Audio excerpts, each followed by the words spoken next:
listening to Unfiltered with Muhammad, a podcast about personal growth and authentic leadership. If you're looking for tips on how to manage others, get ahead, and make your way up the corporate ladder, this is not the show for you. This podcast is about being of service to others, leading from the heart, and evolving into a better version of yourself. Each episode brings you motivated stories about unfiltered leadership and authentic leaders, those who involve others, use their influence to amplify diverse perspectives, and inspire teams to achieve collective results. If this sounds like you, keep listening. Hello and welcome to the Unfiltered Podcast, and welcome to my dear friend and my unfiltered guest, Cordelia Gaffar. Good afternoon. Salam. How are you? Good afternoon. Alhamdulillah. I'm doing well. Salam. Welcome. Thank you so much.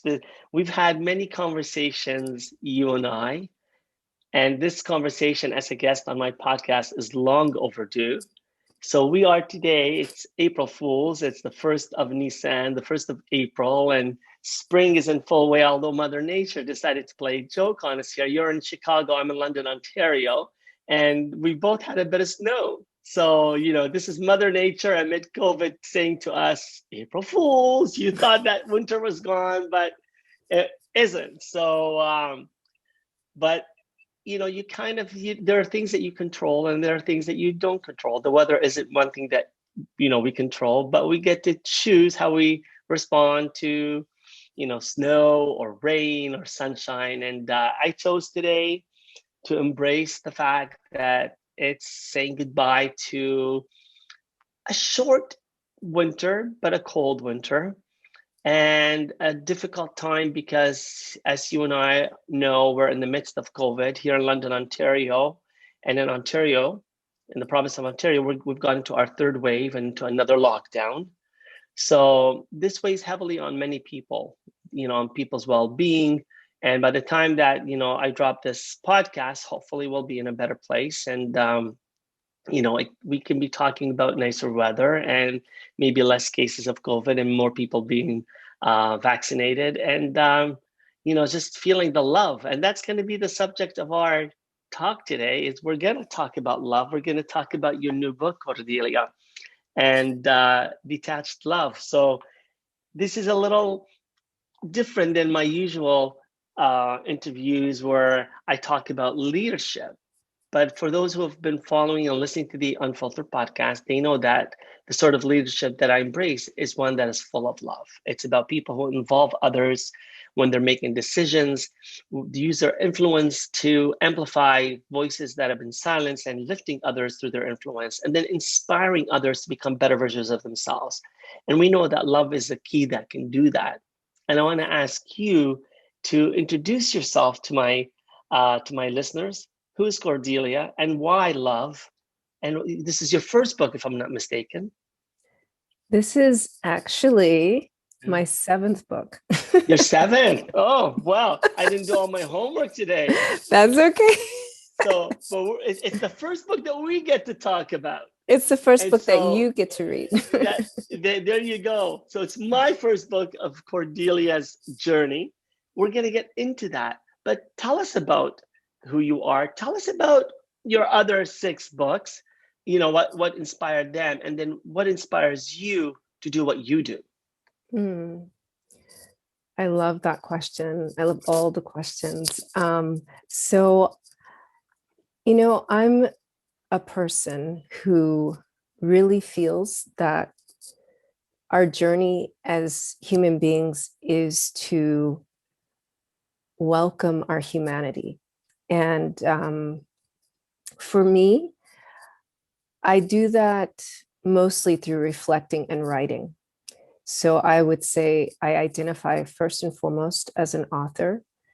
And I've been writing since I was 9 years old because I always wanted to reflect on my journey, what's happening, what's going on.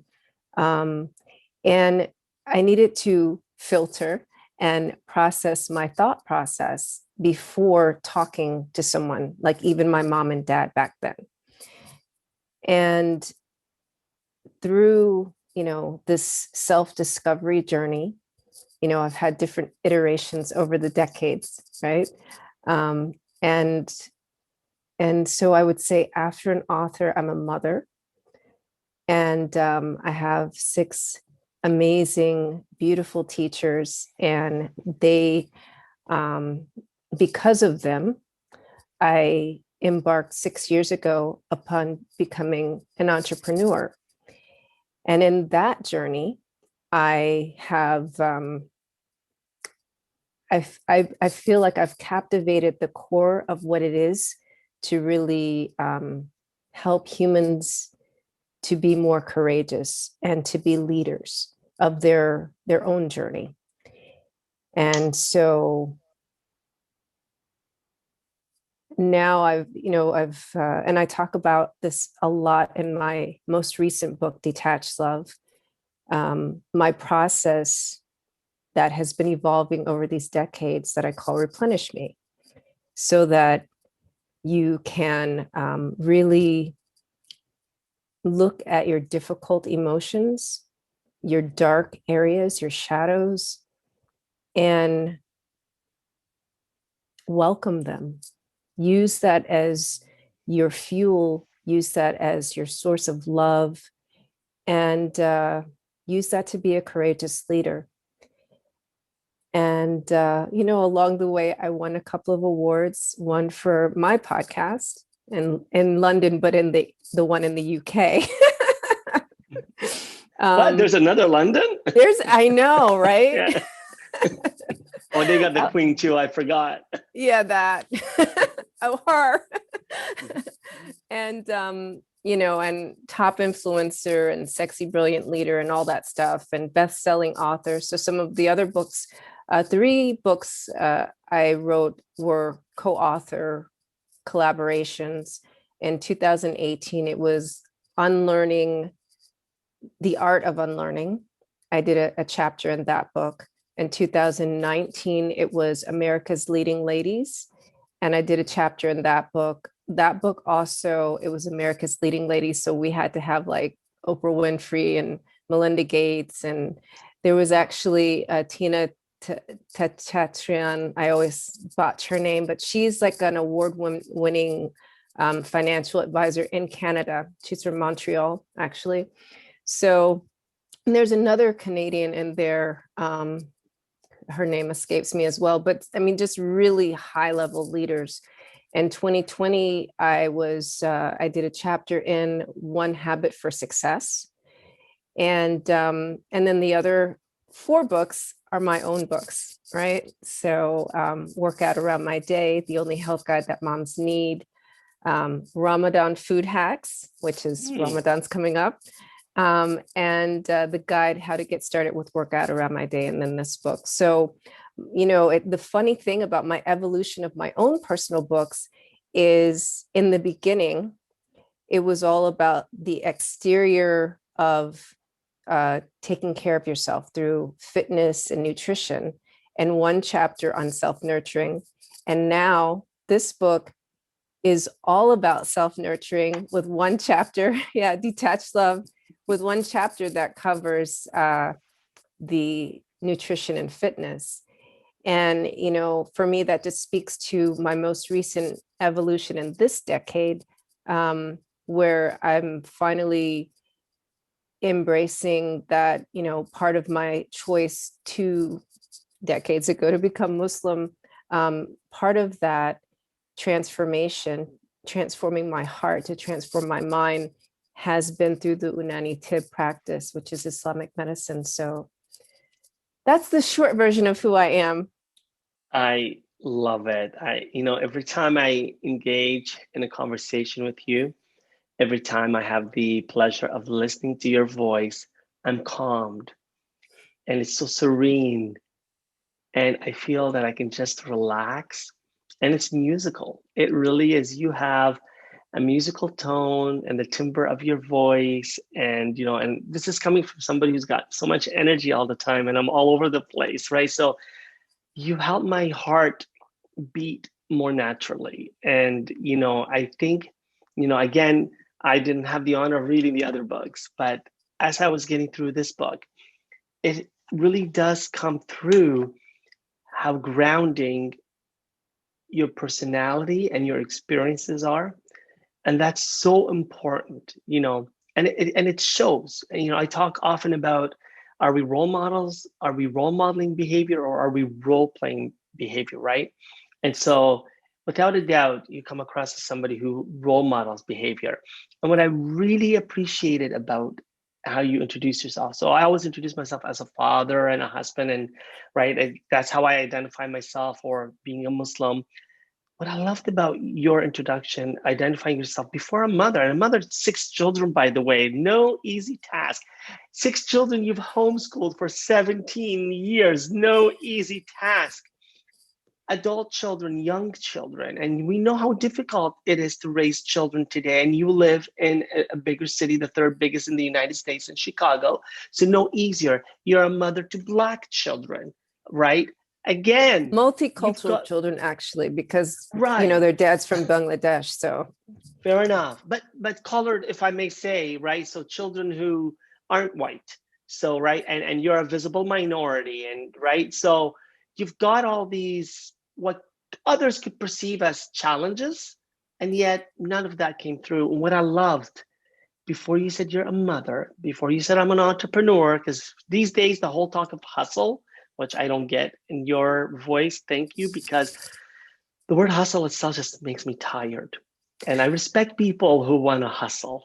I respect them, but it tires me out. So you didn't go to what you do. You didn't go to identify yourself to a choice you've made to become a mother. You almost identified yourself with a divine representation of us as humans. God is the ultimate author, and we are a reflection of God within us. And that, for you to introduce yourself as an author first, I didn't think of somebody who's written 7 books.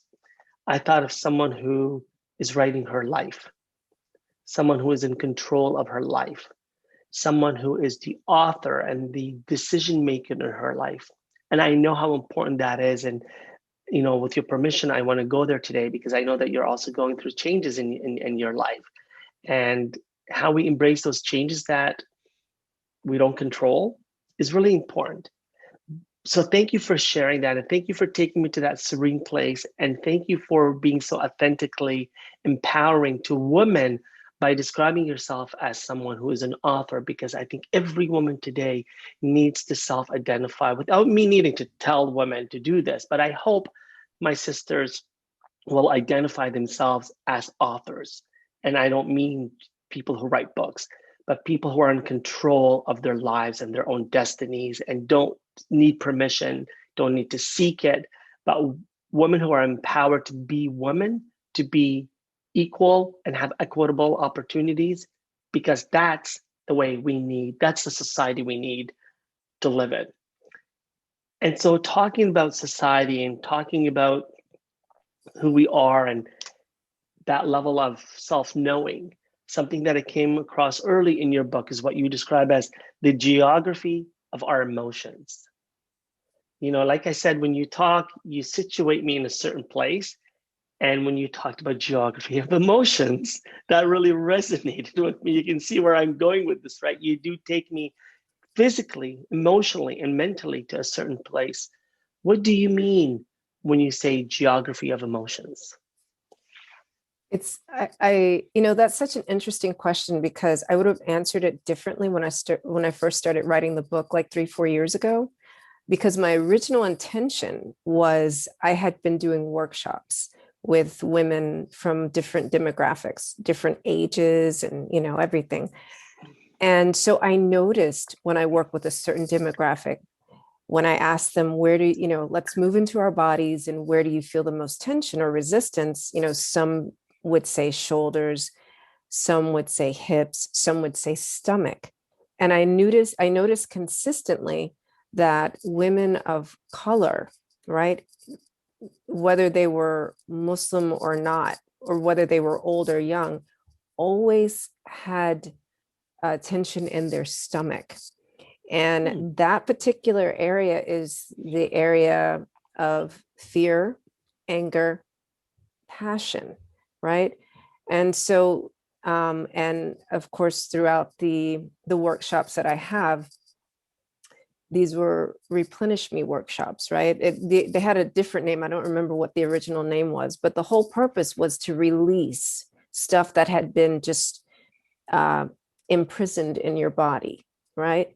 And so the objective of the workshop was to, get that out, face it, and understand what it is.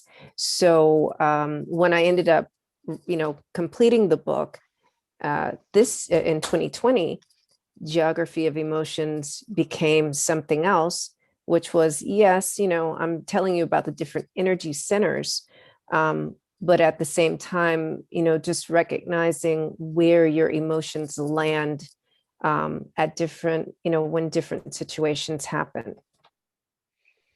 And I know you talk about that in the book, because you talk about the chakras and you talk about the different parts of our body and the energy that we get in there. So maybe for the benefit of my listeners who maybe don't understand that terminology of, what is within our stomachs. When you say stomach, to most people, we're thinking, well, we ate too much or ate too little today, right? But can you help go a bit deeper and explain to me this belief? And it's not your own, if I may recognize that the fear and it lives in our gut. Right. So, and can you maybe just go a little deeper where this comes from, this knowledge that you have and that belief system? Right. So, I like to research things in a multifaceted way. The most common and recognized is the chakra system, right? So when I say stomach, that would be the area that is solar plexus, but also for some women, it's lower, which is the sacral chakra. And so these two areas are, like from a scientific perspective, right, that would affect your gut. So if you have, diabetes or digestive issues, you may notice often discomfort, or you may notice that you comfort yourself by eating. The other way you look at it is like, you just like in the moment, when you're in an uncomfortable situation, before you speak, you may feel like someone kicked you in your gut, right? So, the research I did was spiritual, biological, scientific, and then just, of course, case studies, like meeting people. So in the end, it was the culmination of my own, deductions from all this stuff. But yes, in the book, I do specifically talk about the chakra system, and I touch on that. Yeah. And the reason I appreciate that is you're a visible Muslim. You're a revert to Islam. So I think you said it for about 20 years now. We won't give away your age. And so I think the importance of recognizing that we don't have to be insular. People always come to me and say, what would you recommend for Muslims? Or how does that feel as a Muslim? And to going back to how you described yourself, you didn't say I'm a Muslim. That's the first way that I identify myself. And I respect that if you did. But what I'm saying is we're more than that. We're more than our religious convictions. And we're more than the communities where we believe and where we live and where we behave. And I say where and not how, because I want to stay with this notion of geography, right? Because where we are sometimes can depict how we behave, right? If we're at work, we behave in a certain way, the different personas we have at work, then at home, then with our friends, then with our partners.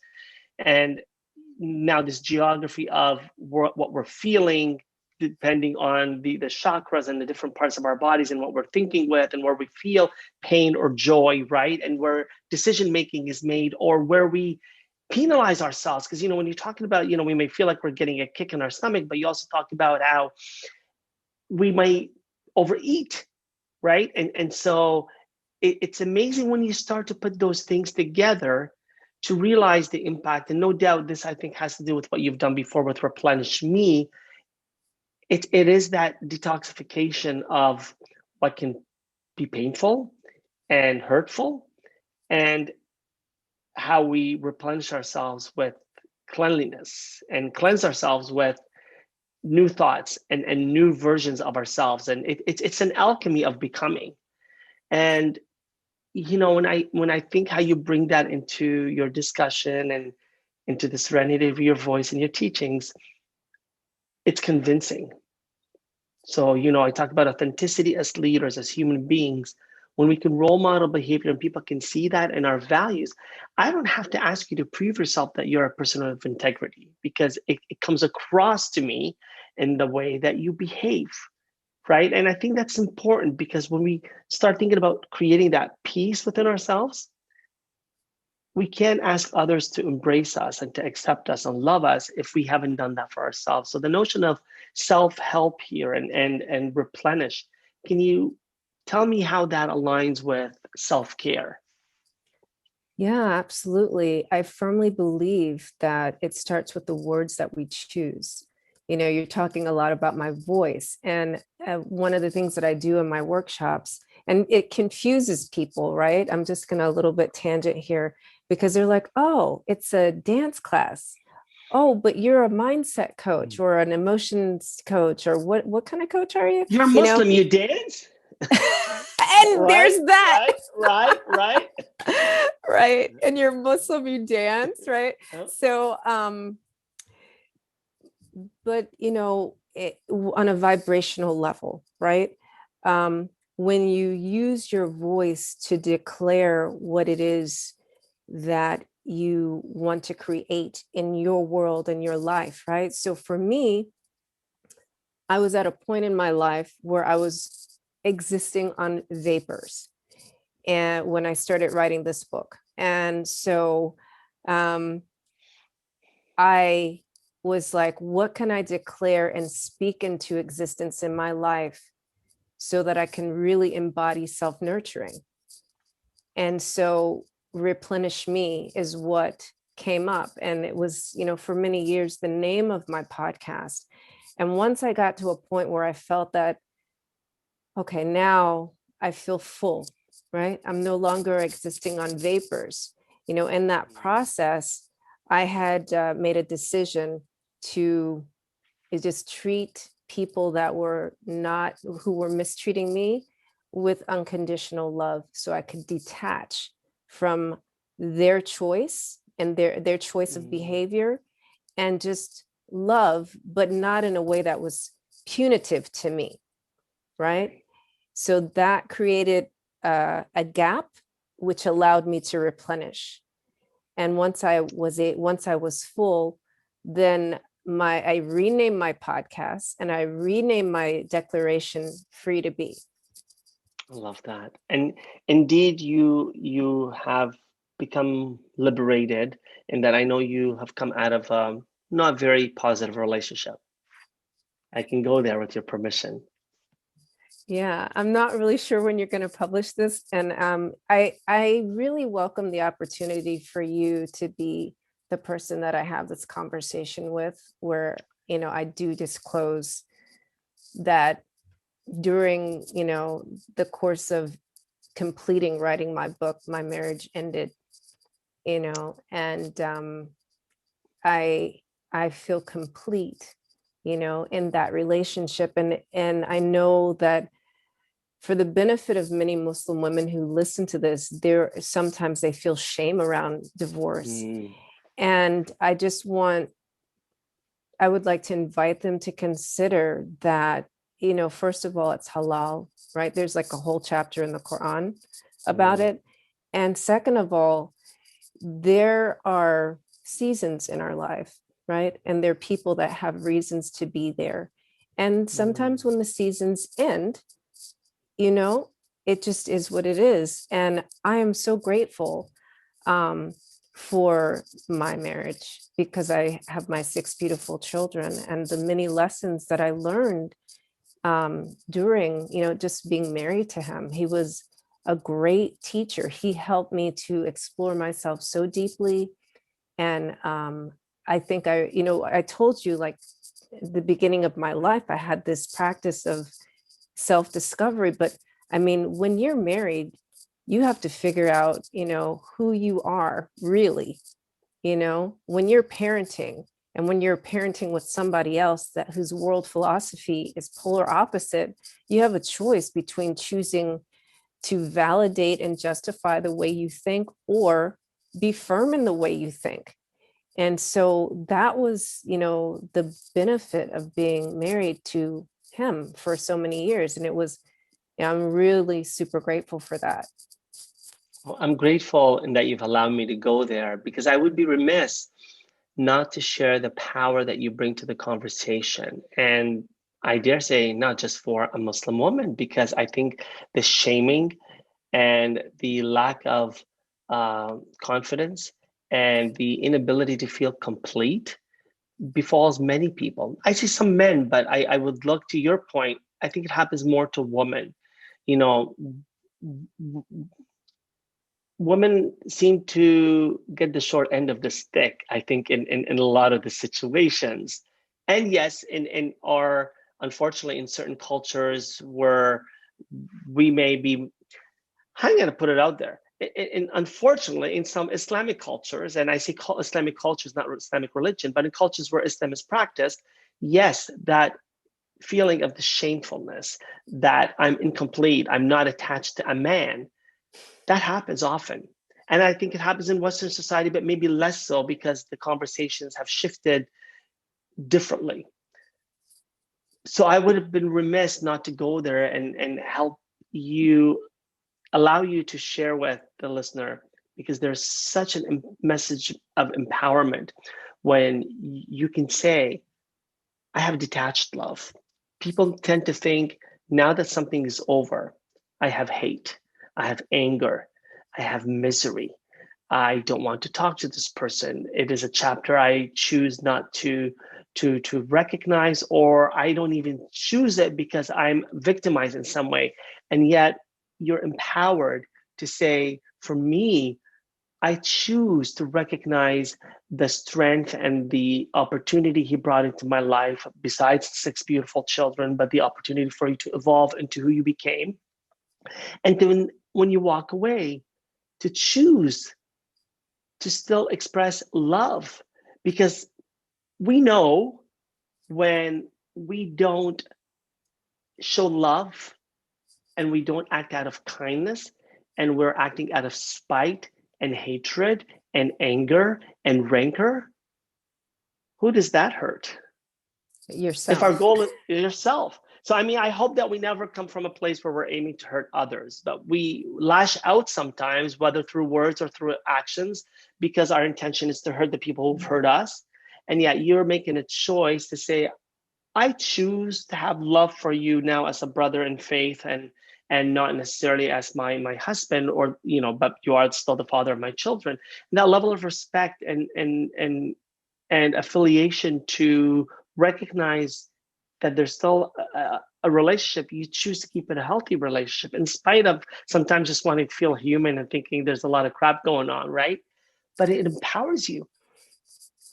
And I think that's really important, because today what happens is when we're not the victims of the spite of others or what others are doing to us, we can rise and choose not to become victims to our own commiseration. And we can tell ourselves, I choose to love even those who don't love me, even those who have moved on, even those who show me anger and not kindness. That makes you a whole person. And I think that's powerful. That's really, really powerful. Today, if we can choose more often for people who don't agree with us, to choose kindness and to choose respect and to choose tolerance and maybe even acceptance, right? And there's so much polarization right now, in 2020, 2021, we're talking about the different camps and businesses being dropped because you're on this end of the spectrum or that end of the spectrum. What happened to an open mind and an open heart? And it's okay to think differently. Right? So thank you for going there. Do you want to go back to one thing when you were talking about women feeling it in their gut? Because if I don't ask this now, I'll forget it. Is it the same for men? Are the chakras different for us? Oh no, the chakras are the same for all people. I just haven't worked with any men. Okay, fair enough. um, yeah, yeah, So if I'm yeah. feeling it in my gut, right, it would be the same sensations. So it's not based on your gender those feelings go beyond. I just wanted to clarify that. And on that topic, you talk about energy and the body and how it impacts us. Can you go a bit deeper into that? I love to learn about how you brought that into your practice and how it actually comes through in detached love. Okay, let me see the short version. Like, I'm like, whoa, that's a big question. Okay. Um, the easiest way to talk about this is I did a series of workshops the end of last year. Raise your vibration, embody joy, and embody peace, right? So there are different frequencies, electrical frequencies that exist, right? And there's different schools of thought on this. Um, and so joy and peace and love, right, are the highest frequencies, right? The highest vibrations. And so in my Raise Your Vibration workshop, I wanted to embody mercy, right? So the best way to do that is with the Surah Ar-Rahman. And so we listen to the surah and just with our body still. Now, I do my workshops. You don't have to be Muslim. In fact, I don't think there were any Muslims at that particular one. Amazing. Yeah. So sorry, it's just for non-Arabic speakers there. When you say Surah Ar-Rahman, can you just clarify what that is? Oh, this is one of the names of Allah, and it means that He's the merciful. And one of the chapters in the Holy Book of Islam. In one of the chapters in Quran, yeah. So, and actually, this surah in Unani Tib, right, which is the traditional Islamic medicine, is actually used as a healing when you are having anxiety, which starts in your gut, right? Because if when you have anxiety, it's fear and anger. So, yeah, you see how I like wrap it all together. Yeah. So when we talk about energy, after listening to that, just in complete stillness, I did use breath work, right? Which is also, I know like a lot of people are like, oh, that's yoga. Actually, that is part of Unani Tib as well. There's 3 different breaths that you use as a healing to actually replenish your blood flow and your circulation. So I had us breathing in a certain way, listening to the surah, which I think played for about 8 minutes. And so the overwhelming feedback was that, I actually was coming into this a little bit weak or a little bit tired or a little bit whatever was going on for them, but their vibration was immediately lifted, right? So it was like giving them more energy. And as we listened to the different types of music and did the different movements throughout the thing, right? So at the end, everyone had more energy, right? Or for the one where we were embodying peace, peace, they had more peace. And the one we were embodying joy, they had more joy, Amazing. So these are like energies that you can choose. And we're recording this on Thursday. So just to tie it back to words, I speak in one of my chapters in Detached Love about having themed days. So Thursday is Terrific Thursday, where you choose your vibration. So you can choose joy. It's like today's Thursday, and I choose to be joyful. And whenever you have a dip, remind yourself, what was my choice today? Yeah, joy. And you just take a second and you say the word, whatever you chose for that day, and you can be that. What I find amazing, and I'm trying not to think as a Muslim here, is, we'll go to a yoga class and we'll get really into it as non-Hindus or non-Indians or people who can't, let me say, we've appropriated the yoga practice as Westerners, right? right? And some have even added music to the yoga, where I know in traditional yoga, you don't have music, but you have the incantations, and right. And we're drawn to that because it's kind of in. And today we talk about mindfulness. And you just mentioned that there were no Muslims in your class. And these people didn't shy away from you because you're Muslim, or because they were going to listen to something that today we're talking about as fanatical. You brought people and you used power. And people say to me, well, why do you pray? Why do you like prayer? I said, forget that it's compulsory, that we have to pray something. No, I pray because it is a time to get out of my chair, to exercise my body 5 times a day, to bend in ways that I'm not normally bending when I'm walking or eating or sitting or typing. So I get my body to do some exercises physically, and I'm getting my spirit to detach itself, thank you for that word, from my computer and my work and my thinking and what I have to do and what I haven't done. So I detach myself and become mindful of thinking of something else. And then I take the words that are said, and those words, and people find this hard to understand because we talk about bass music. You ever go by a car at the lights and they've got bass? I don't know what it does to you. Some people say yeah, but to me it hurts my heart. To me, when I'm at the stoplight and there's a car beside me and they've got heavy bass, I can't breathe. Even thinking about it makes me feel uncomfortable. And because the bass is just so heavy, it doesn't sit well with me. And so I've been told why there's some music is haram or forbidden is because it's not healthy for you. And so classical music is healthy, other types of music is healthy. So when we think about what we're ingesting today, in social media, or the types of music that is out there, and right, and it's not healthy. The language isn't necessarily healthy, but the tone and the timbre of it. We started talking about your voice and how you take me to that serene place because of your voice. Well, when we're listening to music that doesn't take us to that place where we feel the peace and the serenity and the calmness, our bodies are always vibrating to a different frequency, and that's not healthy. And so for me, prayer is to use the words that come from the holy book of Islam. I'm a practicing Muslim, and those words take me to a place of serenity, of peace. And when I focus on those words and the rhythm of those words and the sound of those words, and it doesn't happen often, then I'm fully in my prayer, fully in my mindfulness, fully in my worship. And then I'm out of my body thinking about something bigger, greater than me, that I'm just a speck on this earth, that there's something bigger. And now I physically and spiritually and mindfully put myself in a different place. And I'm thinking about something bigger than me. I'm no longer the it.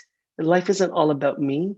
It's not about the microcosm, it's about the macrocosm and the greatness of something bigger than me. And my passing, my ephemeral, the ephemeral, is it, what is it, the ephemerality, no, the what's the word I'm looking for here, the just the fact that we are ephemeral, right? Right. We are fleeting. And sorry, I kind of went on this, but it's so important because it's not about prayer, and it's not about usurping something from a different culture and misappropriating it today to make it cool and in, like we've seen with mindfulness and all this sort of stuff. But it's actually looking at wisdom that's been around for thousands of years, through the Indian practice, through the Hindu practice, through Islamic practice, through mysticism, Kabbalah, Christian mysticism. It's there. This isn't about religion. This is about health of mind and spirit and body, emotion, mentality, physicality. It's about being present. And that to me is detaching ourselves from this world and thinking about a greater love. So take me to the title. You started telling us why Detached Love and how that morphed over the 4 years that you were writing this book. How does it allow you to become who you are today and where you're going tomorrow? Yeah. So you were actually speaking about that just now, the bigger us, right? in our humanness, we miss that this outward part of us is an illusion. And this isn't, it's, the who you see in front of you is not really anything. The real me, right, is the soul me. And the soul me really, truly desires to be connected to Allah more than anything else. And so Allah is love. And the one thing I love about Arabic, although I'm not fluent, is the bit of study that I was able to do is I know that there are 9 levels of love, and all the words are used in the Quran. And so when I was going through that difficult period when I first started writing the book, I was like, I need to be my bigger me. And we often hear this, phrased as being your higher self, right?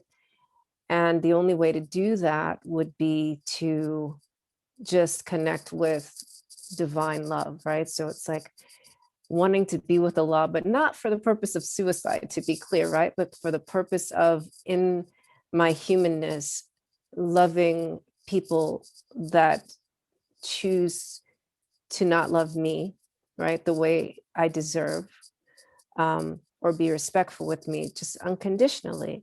And so, this is my brother in Islam, this is my sister in Islam, from that space, I was able to replenish me. From that space, I was able to mother better. I was able to, have self-compassion, self-forgiveness, which grew into self-belief and ultimately self-trust. And so by embodying love in this way and practicing that to the best of my ability for the past 4 years, this has helped me to, be who I am today and continue into the next invitation. Yeah. Well, Cordelia, for my listeners, they know that I talk often about emotional intelligence. And, I don't get into this with my clients unless they ask. But, we have a saying in Arabic, Man arafa nafsahu arafa rabbahu. He that knows, whomsoever knows themselves knows their Lord. And I bring that into my practice. I don't bring it in from doctrinal. I don't bring it in through religion because I respect that. My clients can have different beliefs or not necessarily similar beliefs, but I tell them that self-awareness, which is one of the tenets of emotional intelligence, the first, and then you learn to regulate yourself. You learn to understand the power of your emotions, right? The geography of your emotions, where you sit and where they sit. You learn to keep yourself motivated. Again, because emotional intelligence, self-awareness, self-regulation, motivation, empathy, and social skills. But when you've gained that awareness, when you've gained the ability to harness the power of your emotions, to keep motivated, to keep wanting to move forward, in spite of some of the things that are holding you back, the fact that on April 1st, it's snowing, right? And then to build relationships through empathy. I wanted to get more into relationships today. I want to be respectful of your time, but it's so important that to use that love, that the object of our love should be to create relationships. And I mean, that's the social skills and using empathy. So for me, emotional intelligence is using that skill and that tool to help us know ourselves, to know others, and to build great relationships. And what better framework to do that than to do it through love? So whatever your beliefs are, whether you have a spiritual belief, whether you are connected to the earth, whether you love things or you love people or you love something, there's always an object of your love. And it's recognizing that that object is bigger than you. I think when that object is always focused on us, it's internal and we're only thinking about us. But when we start thinking that love is how it can impact others, and how do we act through love? How do we respond through love, even when it's painful or hurtful? How can we move and walk as if we are love embodied? I think that's how we become empowered. That's how we become stronger, better people. And, I want to thank you because you've helped me understand it in a more holistic approach. The detached love is not about taking something out, but it's purifying it. As you said earlier, it's filtering it to find the right ingredients. It's the alchemy of becoming. And for anyone who wants to learn more, obviously they can connect with you. They can pick up your book. It is on Amazon. They can certainly connect with you. We'll share in the podcast how they can do that. And what is one thing that you would share with my listeners today for them to develop a stronger version of themselves through love? No easy task, of course. I along the lines of declarations, I have what is it? And I think I have this in the book somewhere too. So what I say, to my clients is that you can use your thoughts as the seeds to your growth or the bars to your prison. Wow, that's beautiful. You can use yourself, your thoughts as the seeds to your growth or the bars to your prison. Yes. Explain to me why bars to our prison. What can thoughts do to us? Oh my goodness.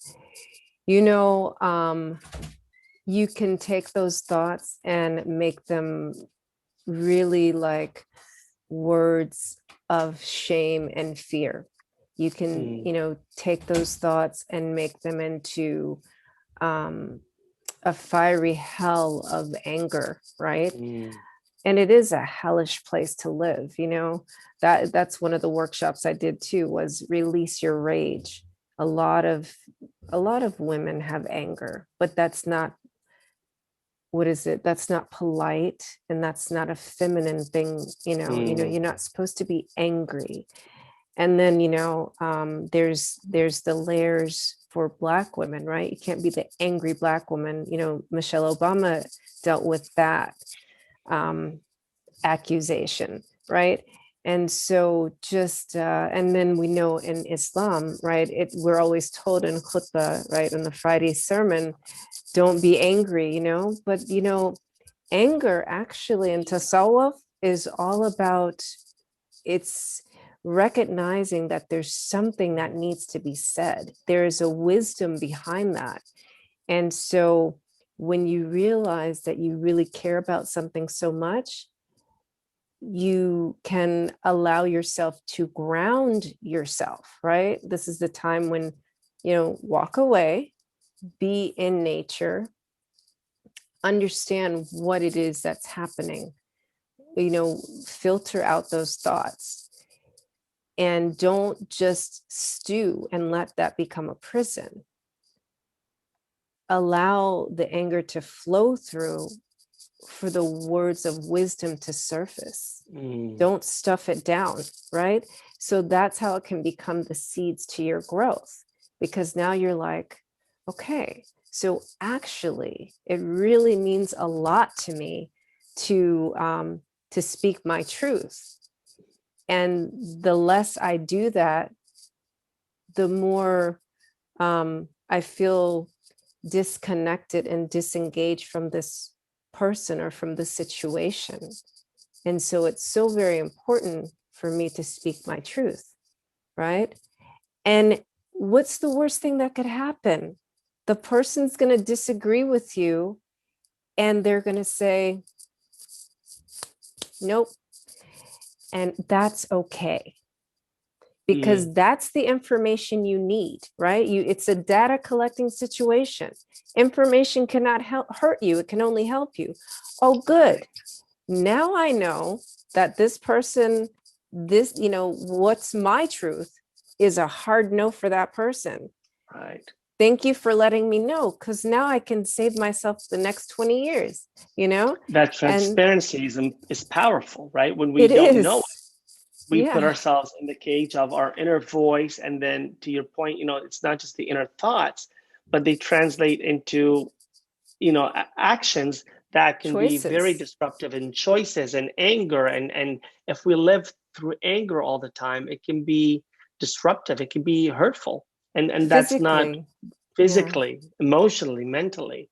So, but when we express it as our truth and speak our truth, it can become the seeds that helps us become the powerful plant. We can build we can have the seeds that will become the bamboo tree and become so resilient that we can bend but not break. Yeah. Thank you today for sharing.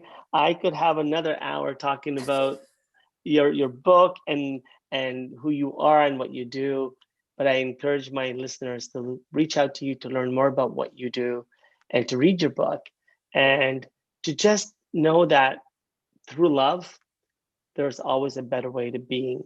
There's always a better choice, one that helps us become healthier, stronger, and helps others relate to us more easily. I want to thank you today for sharing your story, for opening up, and for sharing some love.